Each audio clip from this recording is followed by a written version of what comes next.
வணக்கம் நண்பர்களே. ஆன்மீகத்தில் உயர்ந்த நிலை அடைய வேண்டும் என்று தொடர்ந்து முயற்சி எடுத்துக்கொண்டிருக்கும் அனைத்து நல்ல உள்ளங்களுக்கும் எனது அன்பான வணக்கங்கள். வணக்கம் நண்பர்களே. இன்னைக்கு நம்ம பார்க்கக்கூடிய தலைப்பு என்னன்னா, கோயில் எதற்காக கட்டினாங்க அப்படின்றத பார்க்க போறோம். கோயில் கட்டுறதோட நோக்கம் என்ன? கோயிலுக்கு போறதுனால மனிதனுக்கு அமைதி வருதுல்ல, அது எதனால? கோயில் அறிவியலா இல்ல ஆன்மீகமா? இதை பத்தின விஷயங்களை இன்னைக்கு நம்ம விரிவா பார்ப்போம். கோயில் கட்டுறதோட நோக்கம் என்ன? கோயில் எதுக்காக கட்டினாங்க அப்படின்னா, மனிதனுடைய வளர்ச்சிக்காக கட்டினாங்க. மனிதனுடைய வளர்ச்சி அப்படின்னா பொருள் ரீதியா மட்டும்தானா அப்படின்னா இல்லை, அருள் ரீதியா அவன் இறைவனோட இறைவனா இரண்டரை கலக்கிறதுக்காக கட்டப்பட்டதுதான் கோயில். ஆனா இன்னைக்கு பெரும்பாலான கோயில்கள் எப்படி இருக்குன்னா, பொருள் சார்ந்த விஷயங்களை நோக்கி மட்டும் மனிதர்கள் போய் பிரார்த்தனை வைக்கிறாங்க. எனக்கு வீடு வேணும், காரு வேணும், எனக்கு இந்த மாதிரியான விஷயங்கள், வேலை வேணும், திருமணம் ஆகாத நபர்கள் பெண்கள் வேணும், ஆண்கள் வேணும் அப்படின்னு சொல்லிட்டு போயிட்டு அங்க போய் பிரார்த்தனை வைக்கிறாங்க.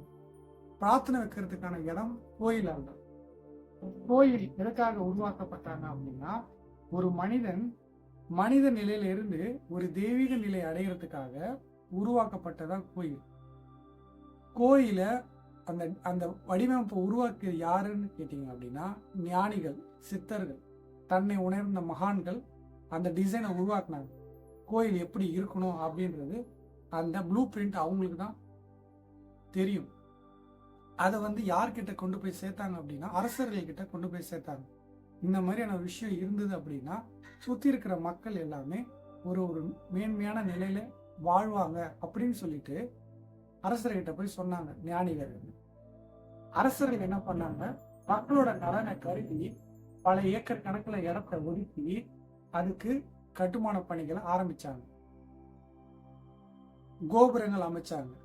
அதுக்கப்புறம் பாத்தீங்கன்னா அதுக்கு மந்திர உச்சாடனை செஞ்சாங்க, சிலைகள் வடிச்சாங்க. அதுக்கப்புறம் இந்த கோயிலை சுத்தி அதிகமான ஆக்சிஜன் தரக்கூடிய மரங்கள், செடிகள், ஆலமரம், வேப்ப மரம், வில்வ மரம், துளசி செடி, இந்த மாதிரி உடலுக்கு அதிகமான ஆக்சிஜனை தரக்கூடிய மரங்களையும் சுத்தி நட்டாங்க. அதுக்கப்புறம் கோயில்ல பாத்தீங்கன்னா குளங்கள் உருவாக்குனாங்க. இதோட அமைப்பே என்னன்னு கேட்டீங்கன்னா, ஒரு மனிதன் கோயிலுக்குள்ள கர்ப்ப கிரகத்துக்குள்ள நுழையணும் அப்படின்னா அதுக்கு முன்னாடி அவன் குளத்துல போய் குளிக்கணும். ஒரு 10-20 நிமிஷம் குளத்துல முழுகி எந்திரிக்கணும். எந்திரிக்கும் போது என்ன நடக்கும்னு பாத்தீங்கன்னா, உடல்ல இருக்கக்கூடிய சமநிலை இல்லாத ஒரு நிலையில இருந்து ஒரு மனிதனுக்கு சமநிலையான ஒரு நிலைக்கு போவான். அப்படி போனதுக்கப்புறம் அவன் கோயிலுக்கு போகும்போது அவங்க இருக்கக்கூடிய சக்தியை உடனே கிரகிச்சிக்கூடிய வாய்ப்பு இருக்கு. அதனாலதான் குளத்துல முதல்ல மனிதர்கள் குளிச்சுட்டு அதுக்கப்புறம் கோயிலுக்குள்ள போவாங்க. இப்போ நான் ஆரம்பத்துல இருந்தே சொல்றேன், கோயிலுக்குள்ள நுழையிறோம். கோயிலோட நுழைவாயில் அது எப்படி இருக்குன்னு பார்த்தா இப்படி இருக்கும். இது எதோட ஒப்பிட்டு ஞானிகள் உருவாக்குனாங்க அப்படின்னா, மனிதனுடைய வடிவமைப்பு வச்சுதான் கோயிலை உருவாக்குனாங்க. மனிதன் கால்ல இருந்து ஆரம்பிச்சு அப்படியே உடல்ல இருந்து அப்படியே போய் இங்க சகஸ்காரம், புருவ மத்தியில இருந்து அப்படியே சகஸ்காரம் வரைக்கும் இந்த விஷயத்த மனதுல வச்சுதான் வச்சாங்க. மூலாதாரம், சுவாதிஷ்டானம், மணிப்புரகா, அநாகதா, விசுத்தி, ஆக்னா, சகஸ்காரம், 7 சக்கரங்கள் இருக்கும். இந்த 7 சக்கரங்களுக்கும் ஒரு ஒரு தன்மை இருக்கு. அந்த தன்மையை பொறுத்துதான் இந்த விஷயங்கள் எல்லாமே ஞானியர்கள், யோகிகள், சித்தர்கள், மகான்கள் அதுக்கான விஷயத்தை உருவாக்குனாங்க. இப்போ கால் இருக்கு, நம்ம படுக்கும்போது எப்படி இருக்கும்னா நம்ம கால் இப்படி இருக்கும், இந்த பொசிஷன்ல இருக்கிறது. அப்போ அந்த கோபுரம், நுழைவாயில் இருக்கக்கூடிய கோபுரம் ரொம்ப பெருசா இருக்கும். அதுக்கு மேல ஒரு கலசத்தை வச்சாங்க, சரிங்களா? அதுக்கப்புறம் அந்த கால் அப்படியே நீண்டு வருது, அப்படியே கால் அது உள்ள நுழைவாயில் என்ட்ரன்ஸ்ல நம்ம உள்ள நுழைஞ்சு வரும்போது அந்த அளவுக்கு நீளமா இருக்கும். அதுக்கப்புறம் பிறப்புறுப்பு இருக்கக்கூடிய இடத்துல கொடிக்கம்பத்தை உருவாக்குனாங்க. கொடிக்கம்பம் அதை தாண்டி அப்படியே உள்ள வரும்போது நம்ம உள்ள வரோம். உள்ள வந்து அதுக்கப்புறம் விசுத்தி, அப்புறம் கடைசியா ஆக்னால தான் கருவறையை உருவாக்குனாங்க. அந்த கருவறை கூட பார்த்தீங்கன்னா 3 பக்கம் எந்த விதத்திலையும் ஒரு காத்து போகாத அளவுக்கு ஒரு இருட்டா இருக்கும். ஒரே ஒரு இடம் மட்டும் ஓப்பன்ல இருக்கும். அவ்வளோ பெரிய கோயில் கட்டினாங்க, ஏக்கர் கணக்கில் கோயில் கட்டினாங்க நிலத்துல. ஆனா கருவறை பார்த்தீங்கன்னா ரொம்ப சிறிய அளவுல தான் இருக்கும்.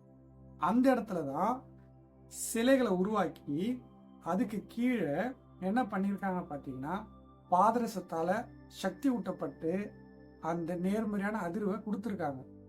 அதுக்கப்புறம் அது கீழே வந்து பார்த்தீங்கன்னா பல மூலிகைகளை போட்டிருக்காங்க.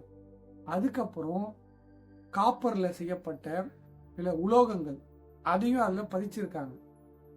அதுக்கப்புறம் தானிய வகைகள் அதையும் அதில் போட்டிருக்காங்க. இது எல்லாமே சேர்த்து ஒரு நல்ல ஒரு அதிர்வலையா அந்த இடத்துல உருவாக்கி விட்டதனோட காரணமாக தான் நமக்கு அந்த இடத்துக்கு போனாலே நம்மளை அறியாம ஒரு விதமான ஒரு அமைதியை நம்மளால உணர முடியும். இப்போ இந்த விஷயங்கள் எல்லாமே எப்படி நடக்குதுன்னா, ஆன்மீக ரீதியா இந்த விஷயங்களை உருவாக்குனாங்க. இதுக்கு பின்னாடி அறிவியலும் இருக்கு. இப்போ மேல இருக்கிற அந்த கலசத்துல இருந்து எனர்ஜி இந்த கருவறைக்கு உள்ள வருது. இந்த கருவறையில இருந்து இருக்கக்கூடிய எனர்ஜி அப்படியே ஃப்ளோ ஆகி கொடிக்கம்பத்துக்கு போகுது. திருப்பி கொடிக்கம்பத்துல இருந்து மறுபடியும் மேல எனர்ஜி அந்த கருவறையை நோக்கி தான் இருக்குது. அப்போ இது சுத்திக்கிட்டே இருக்கு, அந்த எனர்ஜி வந்து ஃப்ளோ சுத்திக்கிட்டே இருக்கு. அப்படி இருக்கும்போது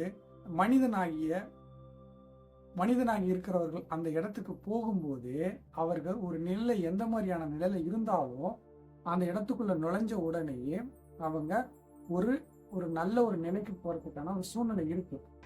நன்றி, வணக்கம்.